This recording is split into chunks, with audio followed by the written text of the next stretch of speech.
마테오가 전한 거룩한 복음입니다. 주님 영광 받으소서. 그때 율법 학자와 바리사의 몇 사람이 예수님께 말하였다. 스승님이 일으키시는 표징을 보고 싶습니다. 그러자 예수님께서 대답하셨다. 악하고 절개 없는 세대가 표징을 요구하는구나. 그러나 요나 예언자의 표징밖에는 어떠한 표징도 받지 못할 것이다. 요나가 사흘 밤낮을 큰 물고기 뱃속에 있었던 것처럼 사람의 아들도 사흘 밤낮을 땅속에 있을 것이다. 심판 때 니네베 사람들이 이 세대와 함께 다시 일어나 이 세대를 단죄할 것이다. 그들이 요나의 설교를 듣고 회개하였기 때문이다. 그러나 보라, 요나보다 더 큰 이가 여기에 있다. 심판 때 남방 여왕이 이 세대와 함께 되살아나 이 세대를 단죄할 것이다. 그 여왕이 솔로몬의 지혜를 들으려고 땅끝에서 왔기 때문이다. 그러나 보라, 솔로몬보다 더 큰 이가 여기에 있다. 주님의 말씀입니다. 그리스도님 찬양합니다.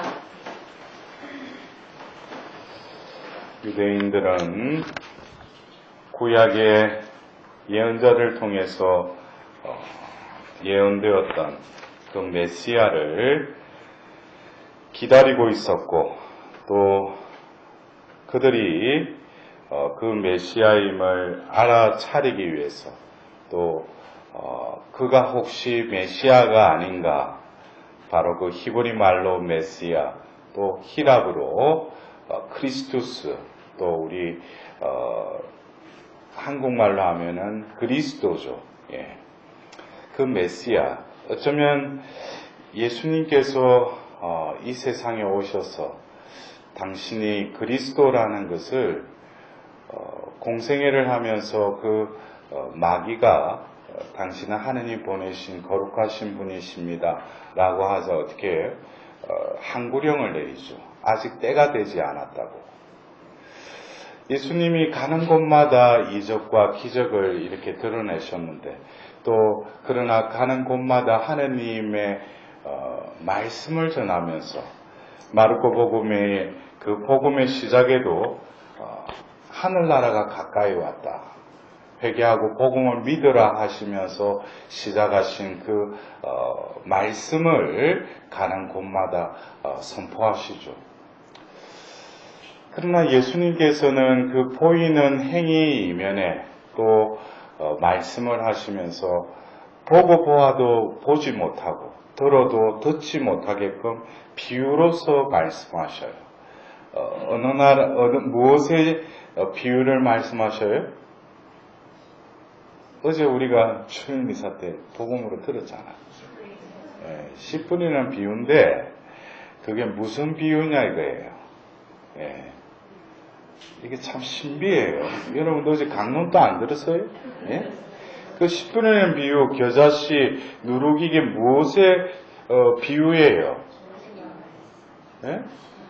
참 이게 이래가지고 하느님이 뭔가 이렇게 교회를 통해서 세상을 구원하시려고, 참 이게 우리가 그래도 한 주간을 마무리하고 또 시작하는 이 주일날 하느님이 나에게 말씀의 축복을, 어떤 말씀을 주셨는지 그걸 잡아야지 우리가 한 주간 동안 뭐예요?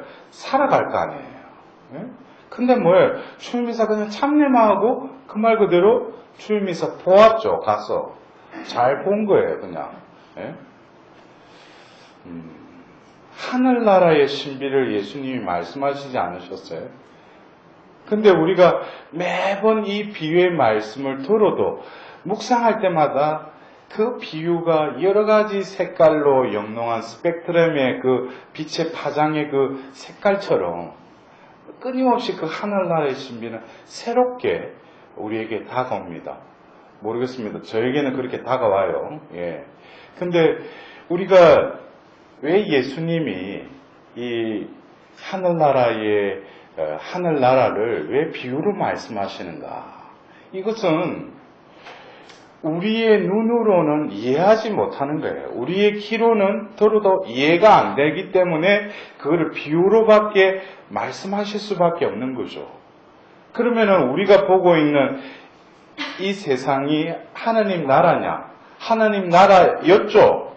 그러나 지금은 너무나 죄악으로 타락한 세상이 되어버렸죠. 그래서 하나님은 그거를 비유로 말씀하시는데 예수님이 공생애 동안에 그에게 모여들어오고 또 그분의 말씀을 듣고 이해는 못했지만 어떤 이들은 뭐예요? 다른 율법학자들과 달리 권위를 느꼈어요. 그리고 쫓아다니면 병자를 낫게 하고 또 오병이어의 기적을 일으키고 그래서 예수님을 또 어떻게 해요? 그분을 왕으로 또 모시려고 그래요. 예? 그래서 예수님은 그 한가운데로 지나가셔서 또 산으로 홀로 올라가셔서 밤을 지새우시면서 기도하셔요. 그리고 또 그들에게 뭐라고 하셔요? 나는 살아있는 빵이다 하자 뭐예요? 저분의 말이 너무 어렵다 이거예요.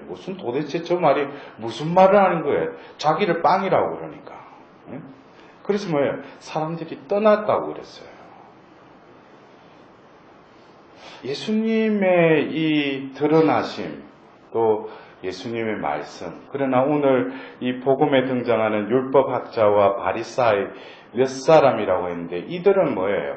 예수님이 그 공생애를 시작하면서 그 예루살렘에서 처음부터 뭐예요? 그들에게 주목을 받으셨죠. 왜 그래요? 처음 그 예루살렘 상경했을 때 성전을 정하잖아요. 예? 거기 가서 완전 다 엎어버리잖아요. 그러니까 왜 저런 촌놈이 나타나서 저런 것을 하냐 해가지고 사람들이 그러면서 뭐예요? 또 그가 하는 말이나 그 이적을 보고 사람들이 또 예수님을 믿게 되었다고 그랬어요. 그래서 여기서 어떤 외적으로 볼 때는 성전을 정한답시고 보면 그 소동을 일으킨 그 예수가 혹시 좀 정신이 나간 사람인가? 근데 또 그가 하는 말이나 또 여러 가지 표정을 보니까 또 뭔가가 있는 거예요. 그래서 결국 밤에 그 예수님을 찾아갔던 사람이 누구예요? 바리사이 중에 바리사인 니코데모가 예수님께 갔어요. 그래서 그는 분명히 보았어요. 뭔가를 보았어요. 근데 예수님한테 가서 그 이야기를 나누는데 뭐라고 그래요? 예수님이 뜬금없이 물과 성령으로 거듭 태어나지 않으면 하늘나라에 들어갈 수 없다 그래요. 이 니코데모는 그것을 이해하지 못하죠. 왜냐하면 이것은 영의 문제이기 때문에.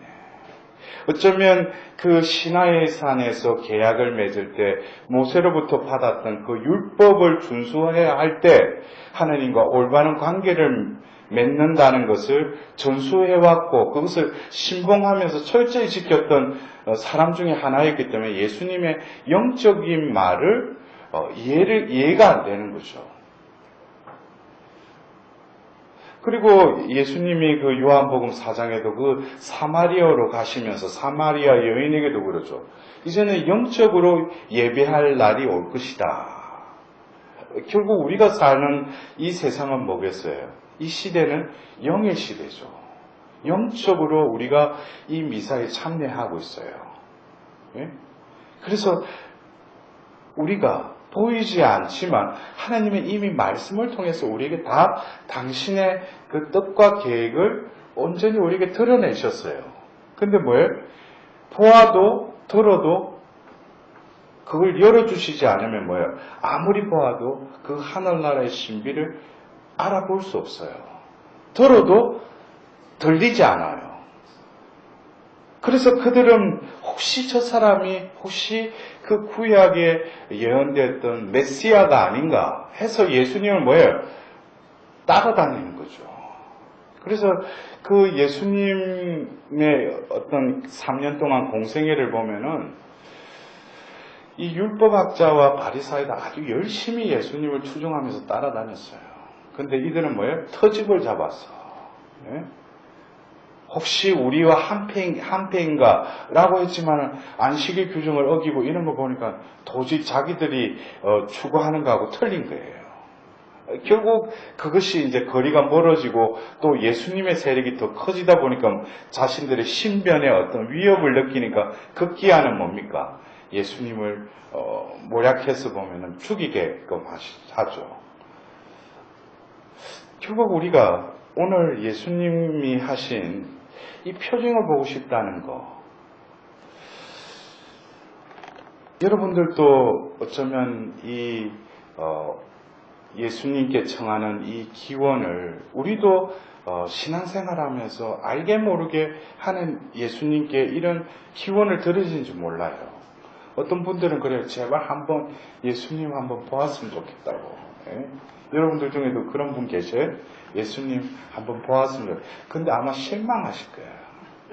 왜냐하면 우리가 예수님은 분명히 이스라엘 중동 지역 분이셔요.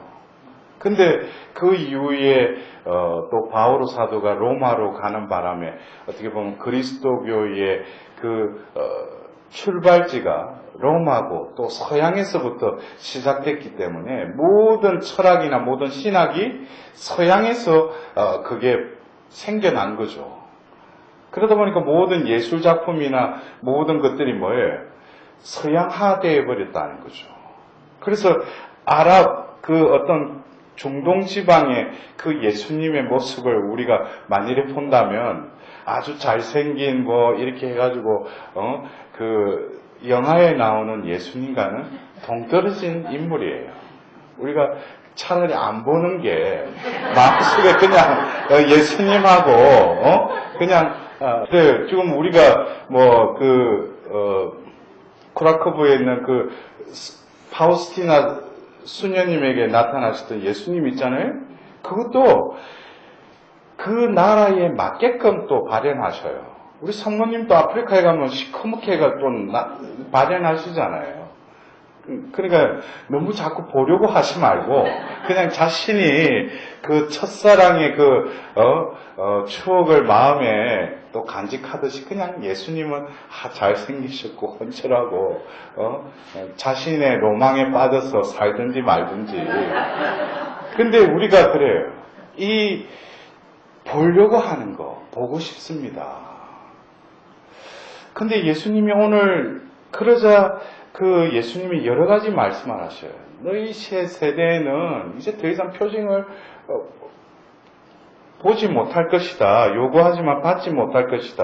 그러면서 요나와 또 솔로몬을 이야기를 하시면서 두 번에 걸쳐서 요나보다 더 큰 이, 솔로몬보다 더 큰 이가 여기에 있다라고 말씀하셔요. 우리가 여기서 더 큰 이라고 하면은 우리가 세상적인 이치로 보면은 더 크다라고 하면은 어떤 외적으로 또 어떤 자리적으로 어떤 힘의 차원에서 월등하고 더 높고 큰 그런 더 큰이라는 이미지를 우리가 문득 떠오를 수 있을 거예요.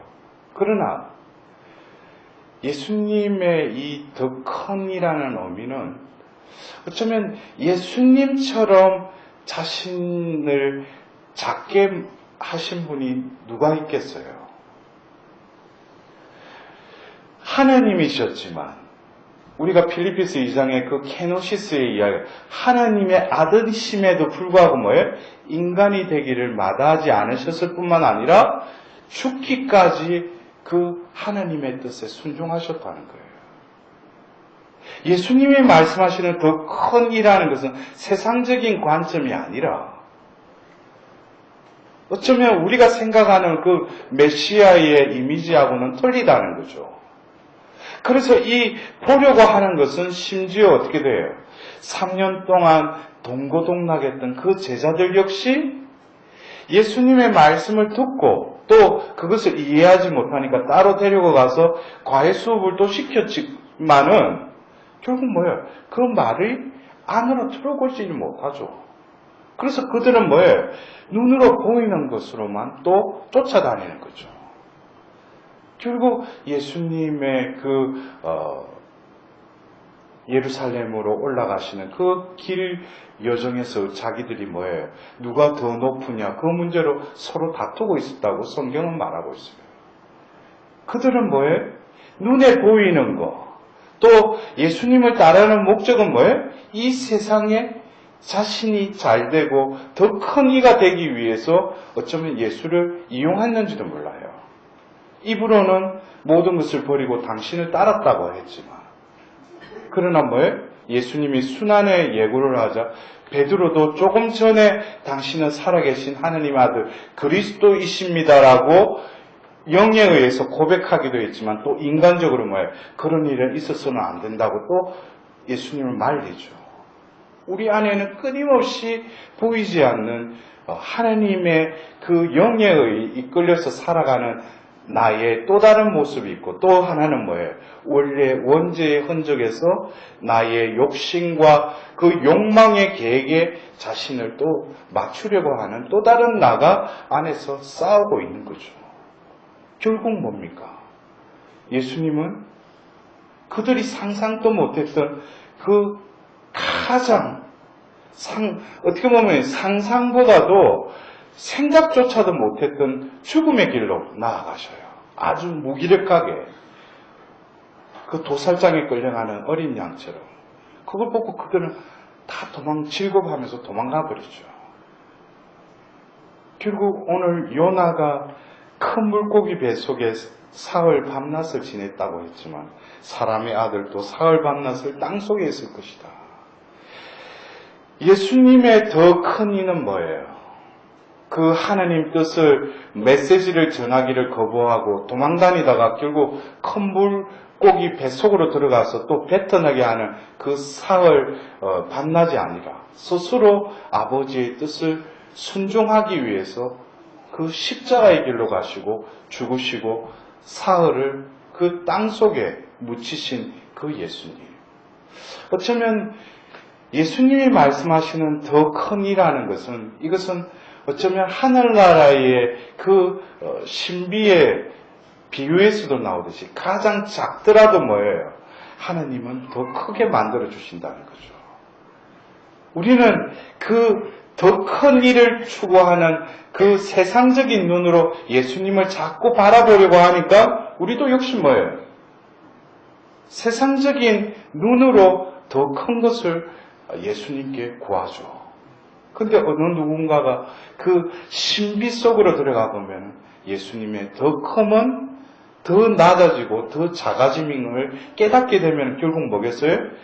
자신의 존재가 얼마나 비천하고, 그래서 세례자 요한과 같이 나는 점점 작아져야 하고 그분은 점점 커지셔야 한다는 것을 깨닫게 되는 거죠. 우리도 역시 예수님을 따르는 목적이 뭐예요? 여러분들의 그 지향, 내가 기도하는 그 기도의 그 목적이 어디 있습니까? 결국 우리도 역시 이 세상 것이 아니라 더 큰 그 예수님만이 우리에게 해줄 수 있는 것이 뭐예요? 우리를 구원해 줄 수 있는 거죠. 다른 것은 다 그럴싸하게 잡신이나 다른 종파에서 그렇지만 그 영혼을 구원할 수 있는 분은 바로 이 더 큰 이만이 할 수 있는 거죠. 우리는 그 더 큰 이에게 거기에 걸맞는 것을 하나님께 구해야 돼요. 그래서 우리는 내가 이것이다라고 할 때 우리는 또 다른 더 큰 이에 맞는 그 기원을 우리는 들어야 돼요. 그래서 제가 어떤 때 우리의 기도의 지향이 영원한 생명으로 이어지지 않으면은 그것은 뭐예요? 하나님이 이루어 주시더라도 그 축복은 이어지지 않는다는 거죠. 여러분들 그래요. 우리가 어떤 때는 요즘 우리 주위에서도 그런 현상이 벌어지는데, 용하다라는 거. 여러분들, 어디 가서 누가 병을 낳고 누가 어떤 사람한테 예언을 하는데 그게 맞아 들어갔어. 그러면 우리가 그것을 우리는 영적이라고 또 받아들이기도 해요. 근데 용한 거하고 영적인 거는 분명히 그 본질이 달라요. 용하다라고 하는 것은 여러분들도 그래요. 무엇이 예언이 나왔는데 그것이 몇 년 시간이 지나서 그것이 맞아 떨어졌잖아요. 그리고 그것이 계속 이어져요? 그것으로 끝나는 거죠. 어떻게 보면은 그것이 예언이라고 할 수도 있지만은 영적으로 본질적으로 보면은 그거는 영원한 것이 아니에요. 영원한 것은 뭡니까?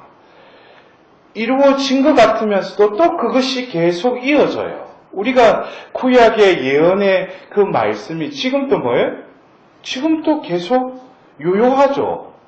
지금 이루어지고 있죠. 어떤 베드로후서에 나오는 그 예언의 말씀을 주시하라고 그러잖아요. 하나님의 그 뜻이 이루어질 때까지. 근데 우리도 교회에서 얼마나 쉽게 하나님과 그 응답 받으려고 듣고 보는 것으로 얼마나 추종하며 따라다니고 있어요. 여러분 중에는 그런 분이 안 계시겠지만 자꾸 보이는 거, 들으려고 하는 거, 이거는 뭐예요? 세상의 논리에 빠져서 우리 신앙이 뭐예요? 타락해 간다는 거예요. 영원한 것은 뭡니까? 영적인 것은 눈에 보이지 않는 것을 진정으로 뭐예요? 볼 수 있는 눈을 뜨는 거죠. 그래서 우리가 히브리서 11장 11절에는 뭐라고 해요? 우리가 바라는 것의 보정이요. 보이지 않는 실체의 확정이 뭐라고 그랬어요? 예? 그게 뭐예요? 믿음이죠. 바라는 것이 뭐예요? 아직 이루어지지 않았지만 뭐예요? 믿음의 눈으로 보면 이미 바라는 것은 이루어졌다는 거예요. 그 다음에 보이지 않는 것 실체가 뭐예요? 믿음의 눈으로 보면 확정이 되는 거예요. 이것을 세상 사람들이 이거를 어떻게 깨달을 수 있겠어요?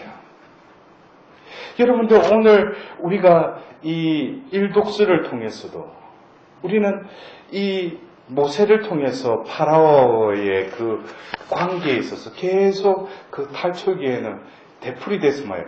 파라오의 마음을 완고하게 만드셨다고 그래요. 여러분들 이걸 명심하셔야 돼요. 우리가 어떤 때는 그래요.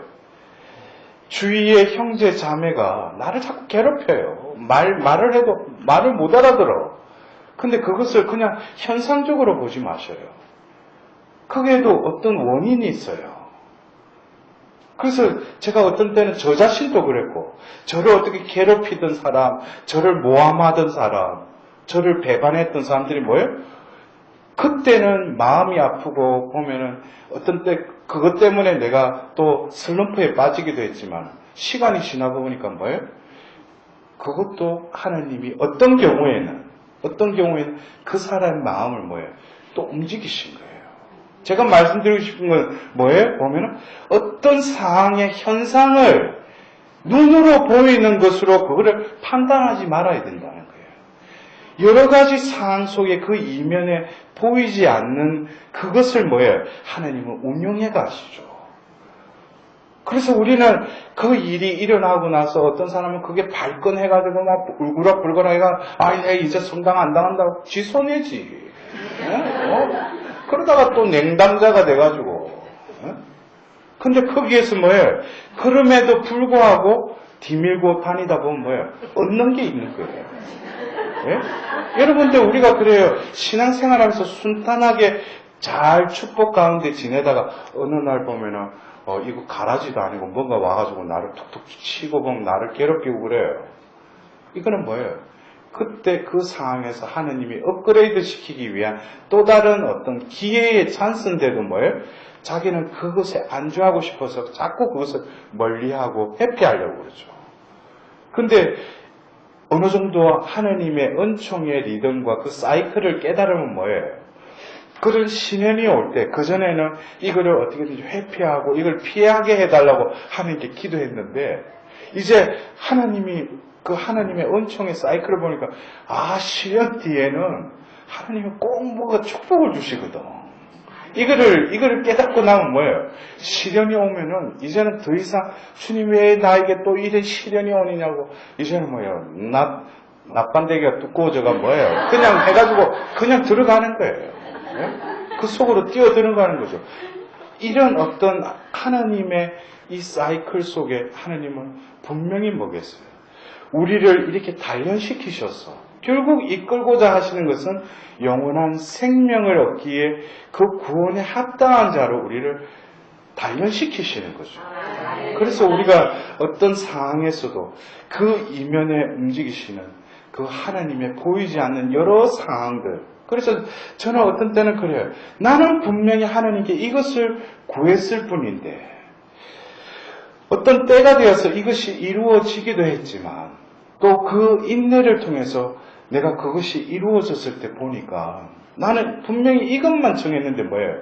하나님은 두루두루 여러 가지 내가 알지 못했던 여러 가지들도 뭐예요? 정돈시키시고 질서 잡게 하시고 그곳에 모든 것을 더 큰 선으로 이끄시기 위해서 하나님께서 역사하셨다는 것을 비로소 깨닫는 거죠. 그러니까 그렇게 되면은 우리가 어떻게 돼요? 하느님과의 보이지 않는 그 관계의 끈이 이제 탄탄히 맺어지면은 그때부터 뭐겠어요? 무엇을 보여달라, 무엇을 듣게 해달라 이것을 뭐예요? 이제는 손을 놓게 되는 거죠. 그리고 우리 마음속에는 뭐예요? 성모님과 같이 말씀하신 대로 저에게 이루어지기를 바랍니다. 라고만 계속하는 거예요. 저도 그전에는 그냥 제 마음속에 어떤 하나님의 성령의 어떤 그 원의가 떠오를 때 그것을 놓쳐버린 적이 많았어요. 근데 제가 성모님의 어떤 피앗을 더 깊이 일치하려고 하다 보니까 어떤 때는 제 마음속에 성령께서 나에게 원의를 일으키실 때 그것을 어떻게 바로 잡아요. 그래서 지금 말씀하신 대로 저에게 이루어지기를 바랍니다. 그러면 이루어져요. 그리고 모든 순간에 어떻게 돼요? 예수님, 당신께 의탁하나이다. 예수님, 당신께 의탁하나이다. 궁극적으로 뭡니까? 이제는 기도의 주제가 단 한 가지밖에 없어요. 무엇을 해달라, 주님 제가 형제가 이랬는데 뭐 어떻게 해달라, 그런 기도가 더 이상 나오질 않아요.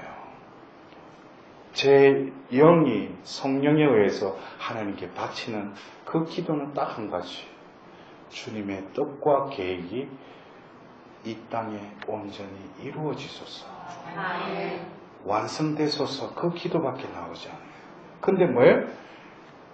시간 때가 되면 제 때에 맞춰서 하나님은 다 열매 맺게 해주시고 만사가 잘 되게 해주신다는 것을 이제는 무슨 눈으로 봐요? 믿음의 눈으로 이제 서서히 내가 보게 된다는 거예요.